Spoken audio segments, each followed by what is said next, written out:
Olha, quero começar com um número, não com uma teoria, não com filosofia econômica, com um número. 72%. Essa é a proporção de aposentados brasileiros que dependem exclusivamente do benefício do INSS para viver. 7 em cada 10 aposentados no Brasil sobrevivem com um único ingresso, e a maioria desses ingressos está próxima ao teto, que hoje equivale a pouco mais de R$ 7.200. Para uma aposentadoria que pode durar 30 anos. Sabe o que é R$ 7.000 por mês em 2026? Antes de impostos? Com plano de saúde, aluguel ou condomínio, medicamentos de uso contínuo e a inflação que come um pedaço do poder de compra todo ano? É sobreviver, não é viver. Meu nome é Dr. Antônio Figueiredo. Passei 35 anos como economista especializado em planejamento de aposentadoria. Publiquei pesquisas sobre sustentabilidade previdenciária que foram citadas em debates da reforma da Previdência. Lecionei para salas cheias de profissionais que vieram especificamente aprender o que eu sabia. E ao longo da minha carreira, assessorei pessoalmente mais de 2.000 pessoas, professores, empresários, servidores públicos, profissionais liberais, autônomos. Pessoas que trabalharam duro a vida toda e tinham medo de errar no final. E vou te dizer uma coisa que poucos especialistas dizem. Minha própria aposentadoria funciona. E aposentei aos 65 anos com renda diversificada, custos de saúde estruturados e sem ansiedade financeira. Não porque tive sorte, porque segui as regras que estou prestes a te contar. Mas o que me tira o sono à noite não é a minha aposentadoria. É o rosto de cada pessoa que não consegui salvar. Para cada cliente que eu protegia, eu via 3 outros sair do meu escritório, sorrir, apertar minha mão, me dizer muito obrigado, doutor, e fazer exatamente o contrário do que eu disse. Vi as crenças erradas cravarem fundo, e vi o que aconteceu com eles anos depois, quando a realidade chegou. Existe um padrão, não uma teoria, um padrão documentado, repetitivo e devastador, que separa as pessoas que se aposentam com liberdade financeira genuína das que passam as últimas décadas em desespero silencioso. Eu vi esse padrão ao longo de 35 anos e mais de 2.000 casos. E hoje eu vou te dizer exatamente qual é esse padrão. Agora mesmo, porque se você está assistindo isso, você ainda tem tempo de fazer alguma coisa a respeito. Pensa comigo. A maioria das pessoas passa a vida inteira acreditando que o segredo de uma aposentadoria confortável é juntar um número grande o suficiente, chegar na meta, cruzar a linha de chegada. E não estão completamente erradas, mas estão vendo só metade do jogo. Deixa eu te contar algo que repeti centenas de vezes e que continuo dizendo hoje.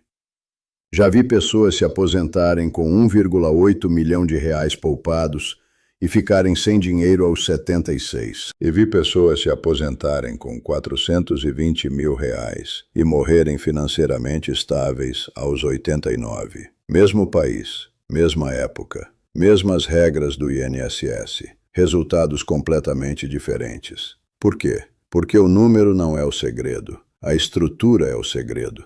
As pessoas que se aposentam com dinheiro real, não ricas só no papel, mas genuinamente estáveis, construíram uma arquitetura específica ao redor do dinheiro delas. Múltiplas fontes de renda, uma estratégia tributária que não contemplava só o presente, mas o cenário fiscal de 15 anos à frente. Uma reserva para gastos de saúde que não dependia só do plano de saúde coletivo, que deixou de existir quando elas pararam de trabalhar. E um plano para o risco que quase ninguém antecipa até que é tarde demais. As pessoas que se aposentam em apuros ou diretamente em crise, quase universalmente fizeram a mesma coisa. Tiveram um plano, uma pilha de dinheiro e zero flexibilidade estrutural quando esse plano encontrou a realidade.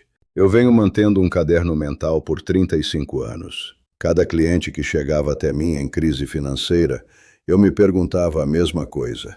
Qual foi o primeiro dominó? Qual foi a falha estrutural inicial que desencadeou todo o resto? E vou te dizer o que encontrei. Quase sempre.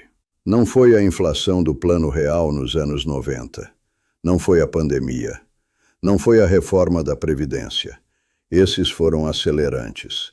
O primeiro dominó foi sempre uma de 4 crenças, 4 mitos, que o cliente carregou durante décadas sem questionar. E o mito que ele acreditava me dizia tudo o que eu precisava saber sobre como a história dele ia terminar. Mas antes de chegar nesses mitos, deixa eu te contar sobre um homem que vou chamar de Seu Carlos. Seu Carlos chegou ao meu escritório em 2013. Tinha 62 anos. Era autônomo, consultor de engenharia, muito competente, bem reputado no mercado. Havia contribuído para o INSS como autônomo de forma irregular ao longo dos anos, às vezes com muito rigor, às vezes interrompendo as contribuições nos períodos de crise ou quando o fluxo de caixa apertava. Tinha um FGTS acumulado de um emprego CLT que tivera nos anos 90, antes de abrir o próprio negócio. Aproximadamente R$68 mil, corrigidos. Tinha um apartamento em São Paulo, no qual morava, que ele estimava valer R$1.200.000. E tinha uma previdência privada, um VGBL, com R$190 mil acumulados, que ele havia aberto em 2006 e contribuído irregularmente.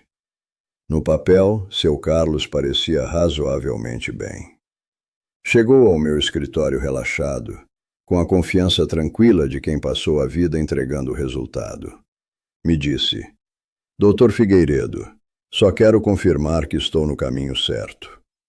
Eu revisei o panorama financeiro completo dele e senti aquela angústia silenciosa e específica de ver alguém em pé sobre um chão que parece sólido, mas não é. Fiz uma pergunta a ele. Seu Carlos, quantas contribuições ao INSS o senhor tem acumuladas, contando as irregulares? Ele pensou um pouco e disse, uns 240, 250 meses. Mas o período de carência é 180, não é? Eu não mudei minha expressão naquele momento. Aprendi a não mudar.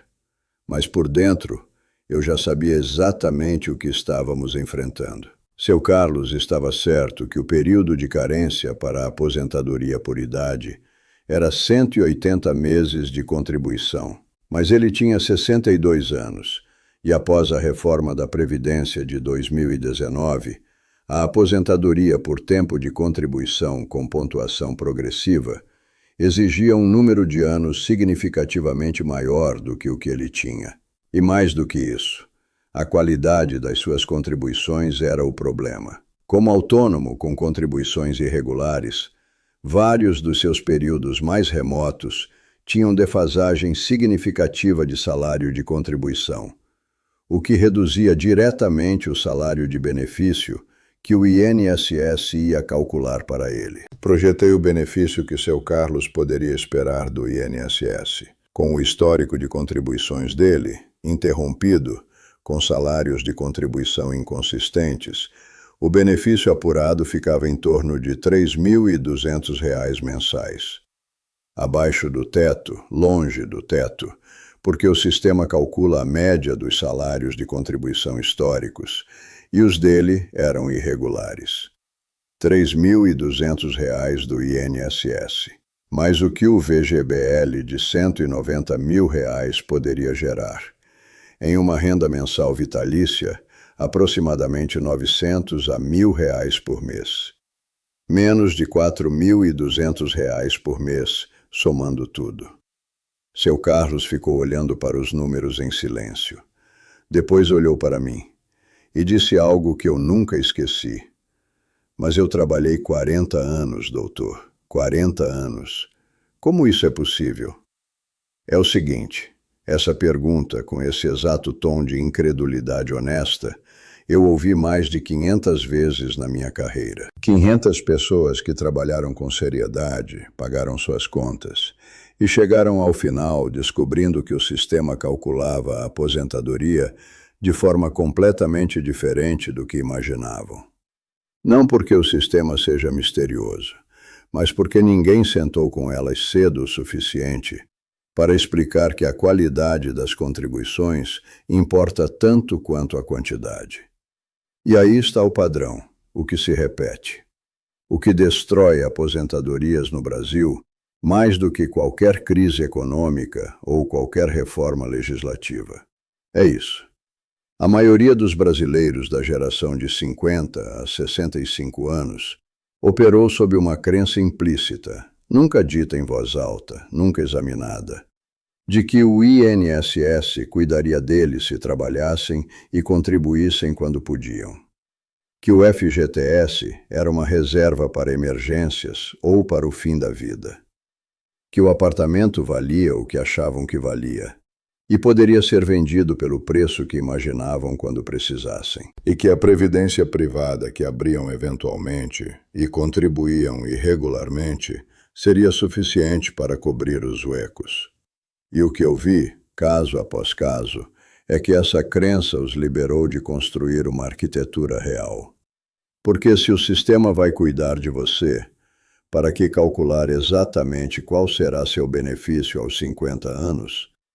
Para que aumentar o salário de contribuição ao INSS nos últimos anos, quando ainda dá tempo de impactar a média?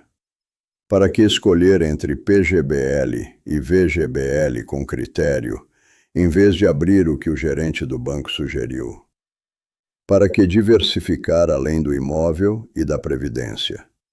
O sistema brasileiro de aposentadoria tem ferramentas reais e valiosas, mas elas só funcionam se você as usar ativamente, com planejamento, com antecedência, não como reação à crise. Agora, deixa eu te contar o momento em que a história de seu Carlos quase virou catástrofe. Era 2018. Seu Carlos tinha 67 anos. O mercado de consultoria havia mudado. Projetos menos frequentes, valores menores, clientes que migraram para profissionais mais jovens ou para consultorias maiores. Ele precisava se aposentar. Não por escolha, por necessidade. A lombar, a pressão, o cansaço de mais de 4 décadas de trabalho intenso. Mas antes de dar entrada na aposentadoria, tomou uma decisão que quase destruiu tudo. Ele precisava de dinheiro para cobrir um período de transição e decidiu sacar o FGTS, aqueles R$68 mil acumulados do emprego dos anos 90. É meu direito, ele me disse, e o dinheiro está parado rendendo menos que a inflação. Não era errado, tecnicamente, mas era o momento errado e, mais importante, era a última reserva líquida que ele tinha fora do imóvel e da previdência.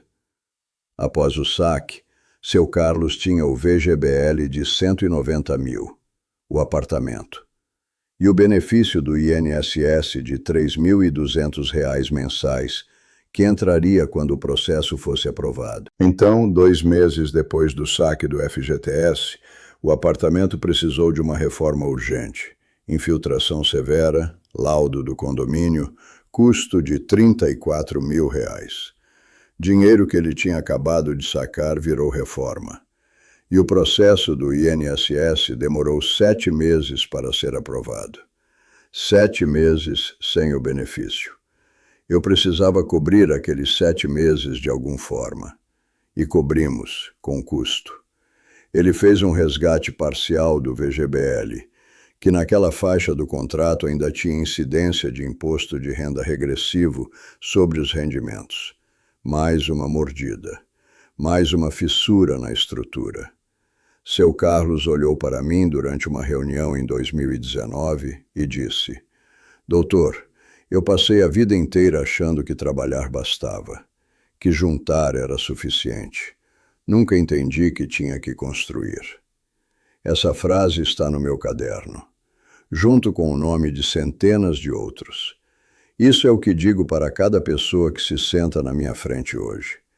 As mesmas coisas que refinei em 35 anos, observando o que de fato funciona. Primeiro, entenda exatamente qual será o seu benefício do INSS, não uma estimativa vaga, o número real. Acesse o Meu INSS agora, revise seu Cadastro Nacional de Informações Sociais e simule sua aposentadoria com os dados reais das suas contribuições. Se você está entre 50 e 60 anos, ainda tem janela para aumentar o salário de contribuição nos anos finais e impactar positivamente a média do seu cálculo. Essa janela se fecha. Não espere ela fechar para agir. Segundo, trate o FGTS como aposentadoria, não como dinheiro disponível. O FGTS que você sacou aos 45 para trocar o carro ou reformar a cozinha é o FGTS que não estará lá aos 65. Antes de qualquer saque, simule o custo de oportunidade. Aquele dinheiro, se permanecer investido, quanto vai valer em 15 anos? Terceiro, escolha entre PGBL e VGBL com critério. O PGBL faz sentido se você faz declaração completa do IR e pode deduzir as contribuições da base de cálculo, até 12% da renda bruta anual. O VGBL faz sentido se você é isento ou usa declaração simplificada.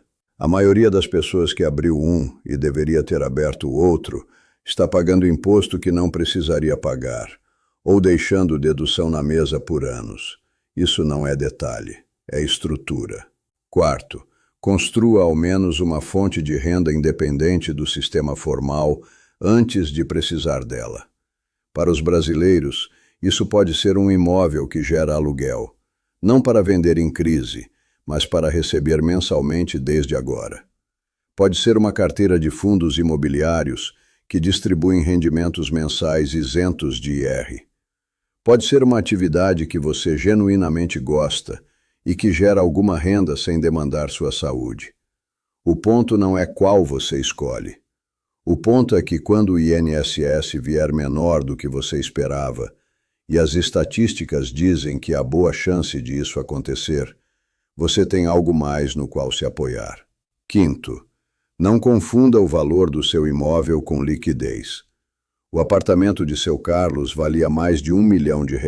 Isso não pagou a conta de agosto. Imóvel tem valor, mas valor preso. Se você vende sob pressão, vende mal. Se o imóvel faz parte da sua estratégia de aposentadoria, que ele gere renda desde agora. Aluguel é estratégia. Especulação de preço é aposta. Eu segui cada uma dessas regras. Tenho 70 anos. Minha aposentadoria funciona. Não porque ganhei mais do que meus clientes. Muitos tiveram negócios muito mais lucrativos do que qualquer coisa que eu construí. Mas porque entendi, desde o começo, que acumular e distribuir são disciplinas completamente diferentes. Nunca as confundi. Seu Carlos está bem hoje, dentro do possível. Ajustou o padrão de vida. Aluga um quarto para um estudante, o que adiciona R$ 1.200 por mês. O VGBL ele aprendeu a gerir melhor. Ele tem dignidade. Não tem o retiro que imaginou, mas tem paz. Há outros a quem não consigo dizer que estão bem. Há rostos naquele arquivo mental que carrego desde os anos 90. Pessoas que trabalharam com seriedade a vida toda e chegaram ao final descobrindo que o sistema calculava diferente e que ninguém havia sentado com elas cedo o suficiente para mostrar o mapa completo. Tenho 70 anos. Não tenho nenhuma obrigação de continuar fazendo isso. Minha aposentadoria é segura. Meus filhos estão bem. Poderia simplesmente ficar em silêncio, mas continuo aqui. Porque cada pessoa que ouve de verdade e que age é um rosto a menos que preciso adicionar àquele arquivo. Você é o motivo pelo qual eu ainda apareço. Não vire uma história de alerta. Você tem tudo o que precisa para ser o outro tipo de história. O tipo onde o final é tranquilo. O tipo onde você cumpriu as promessas que fez. Constrói a estrutura, enquanto ainda tem tempo para construir.